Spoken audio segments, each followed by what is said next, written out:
మెదక్ జిల్లా రామాయంపేట మండల కేంద్రంలో టీపీసీసీ రాష్ట్ర అధికార ప్రతినిధి పల్లె రామచంద్ర గౌడ్ ఏర్పాటు మీడియా సమావేశంలో ఆయన మాట్లాడుతూ కాంగ్రెస్ పార్టీ బడుగు బలహీన వర్గాల పార్టీ అని, అదే టీఆర్ఎస్ అభ్యర్థి వెంకటరామిరెడ్డి రియల్ ఎస్టేట్ వ్యాపారని, వరి అంటే ఉరి అని చెప్పిన కలెక్టర్ వెంకటరామిరెడ్డి పేదల భూములను ప్రభుత్వానికి అప్పచెప్పిండ్రు. ఈ రోజు రైతులపై ప్రేమ వర్షం కురిపిస్తున్నారని తెలిపారు. అదే రీతిగా బీజేపీ అభ్యర్థి రఘునందన్ రావు దుబ్బాకలోని గెలవలేకపోయిన ఆయన మెదక్ ఎంపీ నియోజకవర్గంలో చెల్లని రూపాయి అన్నారు.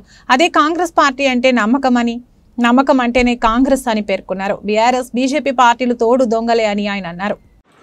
ఇప్పుడు ఎన్నికల సమయం కేవలం కొద్ది రోజులు మాత్రమే ఉన్నది. అయితే బీజేపీ మరియు బీఆర్ఎస్ వాళ్ళు ఇప్పుడు మళ్ళీ ఏంటంటే అదే పాత డ్రామా, అదే పగటేషాలు వేసుకుంటా మళ్ళీ ప్రజలను మోసం చేయడానికి కేవలం అబద్ధాలు మాట్లాడుతూ ప్రజలను మోసం చేస్తున్నారు. హరీష్ రావు మొన్న వచ్చిండు. ఆయన ఏమన్నాడంటే ఇంతకుముందు ఒక 5 సంవత్సరాల కింద ఎలక్షన్లు అయినప్పుడు నేను రామాయంపేటను దత్తత తీసుకుంటున్నా అని అన్నాడు. దత్తత తీసుకున్న తర్వాత మళ్ళీ ఎప్పుడైనా నువ్వు రామాయంపేటలో అడుగుపెట్టినావా హరీష్ రావు గారు? నేను అడుగుతున్నా. మరి అభివృద్ధి చేస్తా అని ఏదన్నా ఒక్క వీధి, ఒక్క వాడ, ఎక్కడన్నా ఒక బోరు, ఒక నల్ల ఏమన్నా చేసినావా? ఎప్పుడు చేసినావు? ఏడ చేసినావు? నువ్వు సిద్దిపేటలో చేసినావు. మొత్తం మొత్తం తీసుకుపోయి సిద్దిపేటలో పెడుతున్నావు. కానీ నువ్వు మళ్ళీ అదే మాయమాటలు చెప్పి ఇప్పుడు మభ్యపెట్టేందుకు వస్తున్నావు. కానీ నీది చెల్లదు. ఎందుకంటే ప్రజలు అలర్ట్ అయిపోయారు. బీఆర్ఎస్ అని అంటే తరిమి కొట్టాలే తప్ప బీఆర్ఎస్ కు ఓటు వేయొద్దు అనేసి ఒక్కొక్కరు కసి మీద ఉన్నారు. మీరు దయచేసి రావద్దు. ఇంట్లో కూర్చొని ఎవరైతే మీరు కుంభకోణాలు చేసుకున్నారో దాని మీద దృష్టి పెట్టి ఆ కేసుల నుంచి బయటపడేందుకు చూసుకోరు. అంతే తప్పితే నువ్వు కూడా జైలుకి పోతావు. ఎట్లయితే కవిత పోయింది కదా, అట్లా నువ్వు కూడా నీకు కూడా టైం వస్తుంది. నువ్వు మళ్ళా నీ బొమ్మాటి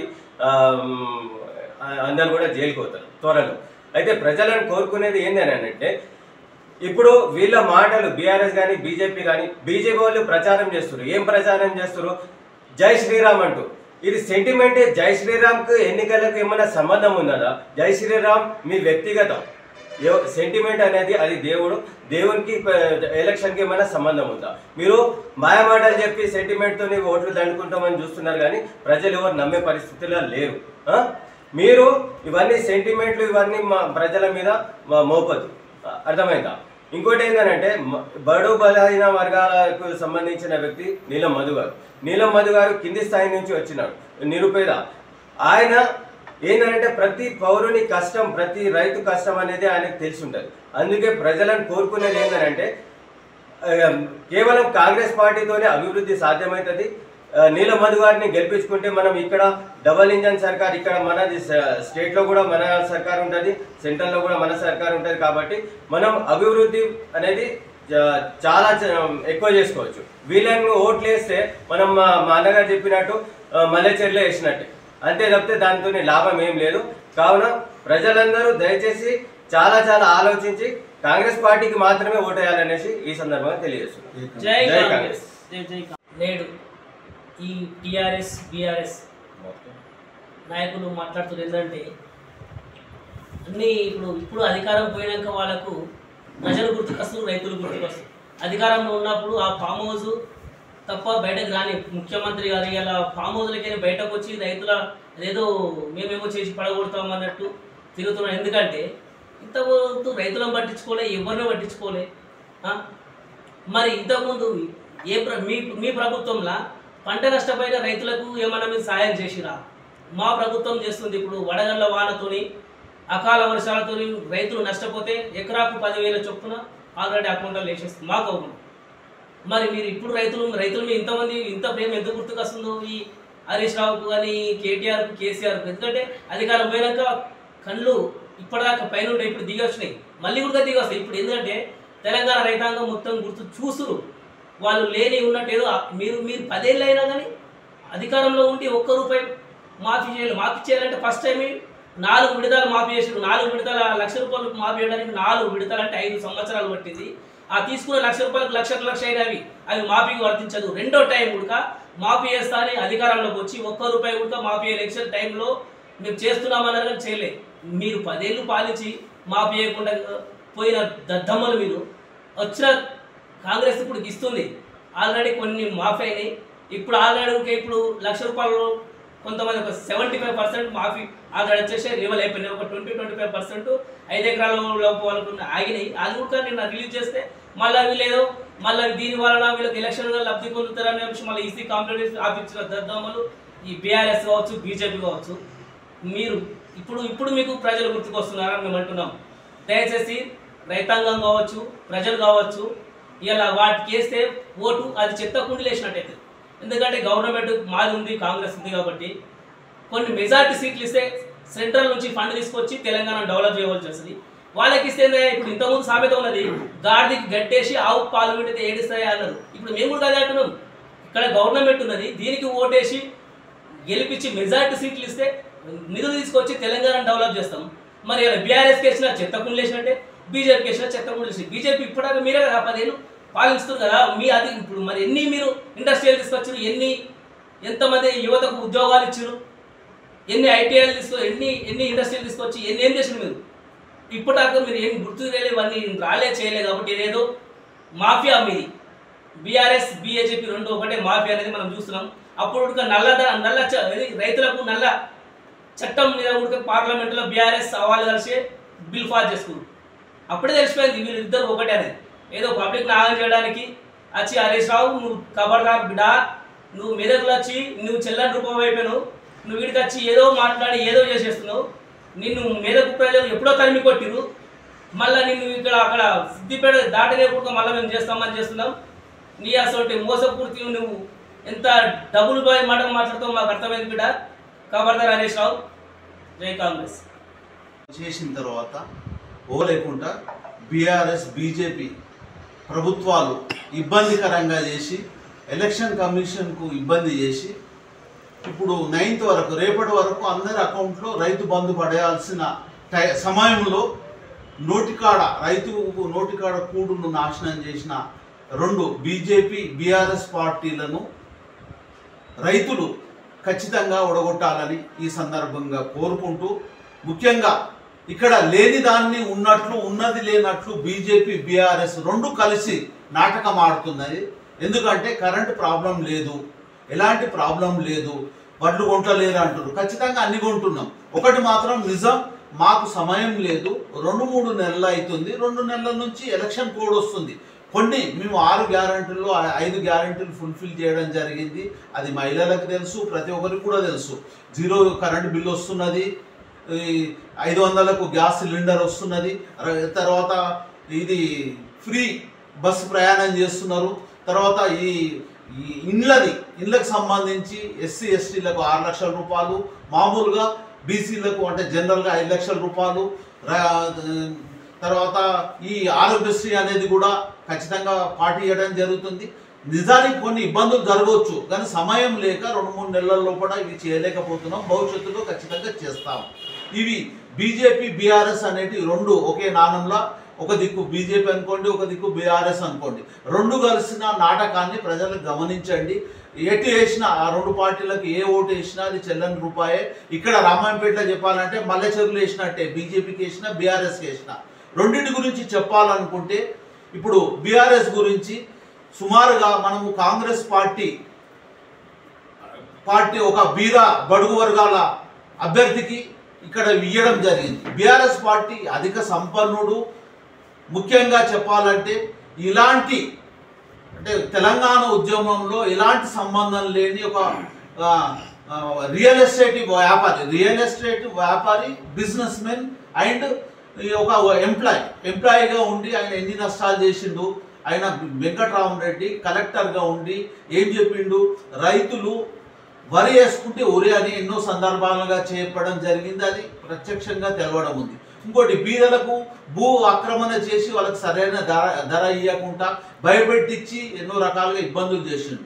ఇంకో విషయం ఏంటంటే ఎలక్ట్రాన్ బాండ్ల రూపకంగా వాళ్ళది రాజ్ పుష్ప అనే కన్స్ట్రక్షన్ నుంచి 50 కోట్ల రూపాయలు ఇచ్చిండు. అంటే ఆయన ఎంత లబ్ధి పొందుడు, గవర్నమెంట్ నుంచి ప్రభుత్వ భూములు అనుకోండి, యాక్షన్లో కూడా భూములు తీసుకోవడం జరిగింది. దాంతో లబ్ధి పొంది మాత్రమైన టికెట్. ఇప్పుడు మనకు ఇక్కడ తెలంగాణ ఉద్యమంలో ఈ మెదక్ జిల్లాలలో ఉద్యమకారులు ఎవరు లేరా? ఎందుకు ఇచ్చిండు? డబ్బులు నోడని ఇచ్చిండ్రట. సెకండ్ ఇతను రఘు ఈయన బీజేపీ క్యాండిడేట్ బీజేపీ క్యాండిడేట్ ఏం చేసిండు? అతను దుబ్బాకల్నే గెలవలేకపోయిండు. 3 సంవత్సరాల ముందు 75,000 ఓట్లు 75-80,000 ఓట్లు వచ్చినాయి. ఈరోజు అన్నీ పోయి మామూలుగా డిపాజిట్ కూడా రాలేదు. దుబ్బాకల్లో చెల్లని రూపాయి, మెదక్ పార్లమెంట్ నియోజకవర్గంలో చెల్లది. ఆయన అన్ని జూటా మాటలు చెప్పిన మాటలు ఎవరు కూడా నమ్మలేదు. దుబ్బాక ప్రజలకు వాళ్ళకు బాగా తెలుసు. మెదక్ నియోజకవర్గ ప్రజలు కూడా ఖచ్చితంగా ఈరోజు చెప్పేది ఏంటంటే కాంగ్రెస్ పార్టీ అంటే నమ్మకం అంటే కాంగ్రెస్ పార్టీ ప్రతి గ్యారెంటీని నెరవేర్చడానికి ముందుంటుంది. ప్రతి గ్యారెంటీలో ప్రతిది కూడా నెరవేరుస్తుంది. దాన్ని ప్రజలు నమ్ముతారు. ఖచ్చితంగా కాంగ్రెస్ పార్టీని ఆదరిస్తారు. 1,00,000 ఓట్ల మెజార్టీతోని ఈరోజు నీలమ్మద్ గారు గెలుస్తారని ఈ సందర్భంగా కోరుకుంటూ, వీళ్లకు బీజేపీ బీఆర్ఎస్ తొత్తు ఈరోజు ఎందుకు చేస్తుందంటే కవిత బెయిల్ కోసానికే ప్రయత్నం చేస్తుంది.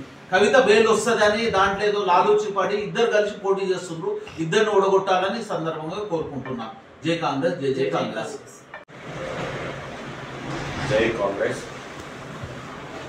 నిన్న బక్వాస్ రాష్ట్ర సమితి అధ్యక్షుడు కేసీఆర్ గారు, మొన్న హరీష్ రావు గారు రామాయపేటకు వచ్చి, నిన్న మెదక్కి కేసీఆర్ గారు వచ్చి కాంగ్రెస్ పార్టీ పైన దుమ్మెత్తి వస్తుంది. అలాగే బేకార్ జనతా పార్టీ వాళ్ళు కూడా, రఘునందన్ రావు గారు కూడా వచ్చి మగవాళ్ళను ఆడవాళ్ళను అంటే భార్యాభర్తలను విడదీసి ఓట్లు పుంజుకోవాలని చెప్పి ప్రచారం చేస్తున్నారు. ఇది ఎక్కడదా న్యాయం? 3 పిల్లలను విడగొట్టి మీ రాజకీయ స్వార్థం కోసం కొట్లాడుతుంది. బీజేపీ పార్టీ వాళ్ళు ఆలోచన చేయండి. మీకు చెప్పాలి కూడా. నెహ్రూ దగ్గర నుంచి మొదలు పెట్టుకుంటే నిన్న మొన్న మన్మోహన్ సింగ్ వారికి కూడా ఎన్ని ప్రభుత్వ రంగ సంస్థలు నిర్మించింది, ఎన్ని ప్రైవేట్ సంస్థలను నిర్మించింది. ఒకసారి ఆలోచన చేసి చూడండి, చూస్తే అర్థమవుతుంది. అదే మోడీ గారు ఎన్ని ప్రభుత్వ రంగ సంస్థల్ని ప్రైవేటైజేషన్ చేసి ప్రజల కడుపులు కొట్టిండో చూడండి. అదానీలకు అంబానీలకు దోషిపెట్టడం తప్ప బీజేపీ పార్టీ ప్రజలకు చేసింది ఏం లేదండి. ఏదైతే నల్లధనం బయట దాచిపెట్టిరో ఆ నల్లధనాన్ని తీసుకొచ్చి ప్రతి ఒక్కరి అకౌంట్లో, జీరో అకౌంట్స్లో 15 లక్షల రూపాయలు వేస్తామని చెప్పి ఆ 15 లక్షల రూపాయలు తీసుకున్న వాళ్ళు బీజేపీకి యథేచ్ఛగా ఓటేసుకోవచ్చండి. సవినయంగా కోరుతుంది. రాని వాళ్ళు ఎవరైనా ఉంటే కాంగ్రెస్ పార్టీకి ఓటేసి కాంగ్రెస్ పార్టీని భారీ మెజార్టీతో గెలిపించాలి. ఎందుకంటే ప్రజల పార్టీ. ముఖ్యమంత్రి గారు హరీష్ రావు గారు అంటారు, మాజీ ముఖ్యమంత్రి కేసీఆర్ గారు, వీరు హరీష్ రావు అంటారు, మరి మీకు డబ్బులు పడ్డాయా, రైతు బంధు పడ్డదా అని అన్నారు. మరి రైతు బంధు పడ్డదా అని చెప్పి అడిగేటోళ్ళు పోయి ఈసీకి ఎందుకు కంప్లైంట్ చేసిరా? బీజేపీ బీఆర్ఎస్ వాళ్ళు ఈ 9వ తారీఖు వరకు మిగిలిన ఏవైతే బకాయిలు ఉన్నాయో ఆ బకాయిలు మొత్తం రైతు భరోసా కింద అందరి అకౌంట్లలో పడేటి. ఆ పడే 4 రూపాయలను కూడా వాళ్ళు కడుపు కొట్టి మీరు ముంచుకొని ఇప్పుడు ఆఫ్టర్ ఎలక్షన్స్ అని చెప్పి ఎలక్షన్ కమిషన్ చెప్పడం జరిగింది. కాంగ్రెస్ పార్టీ మేము ఎందుకు ఇవ్వట్లేదు? మీరు 1,00,000 రూపాయల రుణమాఫీ చేస్తా అని చెప్పి 9 సంవత్సరాలు తీసుకున్నాం. మేము అంతా వచ్చి 100 రోజులు అవుతున్నాం. ఈ 100 రోజులలో మేము ఇచ్చిన హామీలు 6 హామీలను సాధ్యమైనంత వరకు మేము వాటిని అమలు చేయడం జరిగింది. మీకు తెలియదా? మీరు 9 సంవత్సరాలు ప్రభుత్వాన్ని పాలించి ఎలక్షన్ కోడ్ వస్తే ప్రభుత్వ పథకాలన్నీ ఆగిపోతాయని చెప్పి తెలియదా? తెలిసి ప్రజలకు కల్లిబొల్లి మాటలు చెప్పి మీరు ఎందుకు మభ్య పెడుతున్నారు? ఓట్లు దండుకోవడం కోసం. ప్రజలేమి అప్పట్లాగా కేసీఆర్ గారు కదా ఎప్పుడు ఫుల్ఫ్లా ఉంటాడు, ప్రజలందరూ కూడా ఫుల్ఫ్లానే ఉంటారని చెప్పి అనుకుంటాడు. ఇక పచ్చ కామెరలోకి లోకమంతా పచ్చగా పడుతుంది అన్నట్టు అదే ధోరణిలో వాళ్ళకు ప్రజలకు చెప్తే ప్రజలు ఈరోజు వివేకవంతులయ్యారు. ప్రతి దాన్ని గమనిస్తున్నారు. ఎవరేం చెప్తున్నారు, ఎవరేం చేస్తున్నారు అన్నీ గమనించుకుంటా ప్రజలు ముందుకు వస్తున్నారు. ప్రజలు ఇప్పుడు మా పక్షాన్నే ఉన్నారని చెప్పి మేము గట్టిగా నమ్ముతున్నాము. మమ్మల్ని నమ్మిండ్రు, మేము ప్రజలను నమ్మినాం. వాళ్ళు మమ్మల్ని ఈరోజు ప్రభుత్వం ఏర్పాటు చేసే విధానంగా తీసుకుంటారు. అదేవిధంగా నీలమ్మద్ గారికి కూడా చేతి గుర్తుకు ఓటేసి భారీ మెజార్టీతో గెలిపిస్తారు, గెలిపిస్తున్నాం కూడా అని కూడా మేము ముక్త కంఠంతో చెప్తున్నాం. మరి కాంగ్రెస్ గవర్నమెంటు మన్మోహన్ సింగ్ ప్రభుత్వంలో దళితులకు గిరిజనులకు భూమి జాగాలు ఇవ్వడం జరిగింది, పట్టాలు ఇవ్వడం జరిగింది. మరి కేసీఆర్ గారు 3 ఎకరాలు మీరు దళితులకు భూమి జాగాలు ఇస్తామని చెప్పాను, ఎంతమందికి ఇచ్చారు?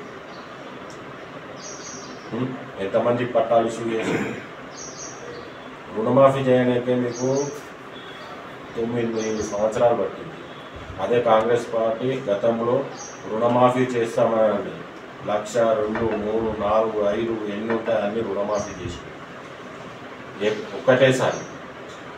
ఒకటేసారి హామీ ఇచ్చే పార్టీ తొలి సంతకం దానిపైన పెట్టి ఉచిత కరెంటు మరియు ఈ రుణమాఫీ పైన మీద సంతకాలు చేసి మొత్తం రుణమాఫీ చేయడం జరిగింది. మీకు చేతగానోళ్ళు మీరు అందుకు మనకు 2 లక్షల రుణమాఫీ చేస్తాము అని చెప్పి అంటుంది. నిక్కార్సుగా 2 లక్షల రూపాయలు ఆగస్టు 15 రోజు రుణమాఫీ చేయడం జరుగుతుంది. మేము మాట మీద ఉండేవాళ్ళం, మర్మ చెప్పేటోళ్ళం కాదు. అందుకే ప్రజలారా గమనించండి, ఈ బక్వాస్ జూటా పార్టీలను నమ్మకండి.